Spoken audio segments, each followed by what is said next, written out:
Hi hello అండి, అందరికీ నమస్కారం అండి. ఫ్రెండ్స్, మనకి ఇప్పుడిప్పుడే మరొక బ్రేకింగ్ న్యూస్ అప్డేట్ అయితే రావడం జరిగిందండి. అది కూడా సీఎం రేవంత్ రెడ్డి ఇంట్లో తీవ్ర విషాదం అంటూ ఇప్పుడే మనకు ఒక బ్రేకింగ్ న్యూస్ అప్డేట్ అయితే రావడం జరిగిందండి.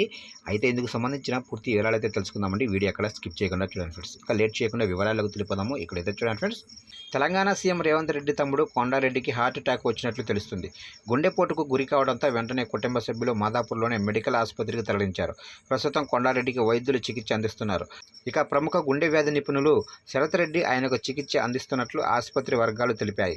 ఇక ప్రస్తుతం కొండారెడ్డి ఆరోగ్యం నిలకడగా ఉన్నట్లు సమాచారం. మరి కాసేపట్లో మెడికవర్ ఆసుపత్రికి సీఎం రేవంత్ రెడ్డి వెళ్లి తమ్ముడి ఆరోగ్యం గురించి ఆరా తీయనున్నారు. ఇదిలా ఉంటే గత కొద్ది రోజులుగా మల్కాజ్గిరి కాంగ్రెస్ ఎంపీ అభ్యర్థిగా సీఎం రేవంత్ రెడ్డి తమ్ముడు కొండలరెడ్డి పోటీ చేయబోతున్నట్లు వార్తలు ప్రచారం అవుతుండగా దీనిపై సీఎం రేవంత్ రెడ్డి క్లారిటీ ఇచ్చారు.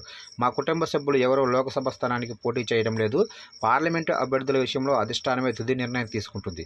అధిష్టానం ఏ నిర్ణయం తీసుకుంటే దానికి కట్టుబడి ఉంటాం అన్నారు. గతంలో సీఎం రేవంత్ రెడ్డి మల్కాజ్గిరి స్థానం నుంచి పోటీ చేసి గెలిచారు. ఈ క్రమంలోనే ఆయన తన సోదరుడిని నిలబెడితే ఈజీగా గెలిచే అవకాశం కూడా ఉంటుందని కొంతమంది కాంగ్రెస్ నేతలు సైతం భావించారు. కానీ ఆయనకు టికెట్ ఇస్తే పెద్ద ఎత్తున విమర్శలు వస్తాయని రేవంత్ రెడ్డి తమ్ముడిని ఆపినట్లు తెలుస్తుంది. ఈ తరుణంలో ఇప్పుడు ఆయన గుండెపోటుకు గురి కావడం పార్టీ శ్రేణుల్లో కూడా కాస్త ఆందోళన కలిగిస్తుంది.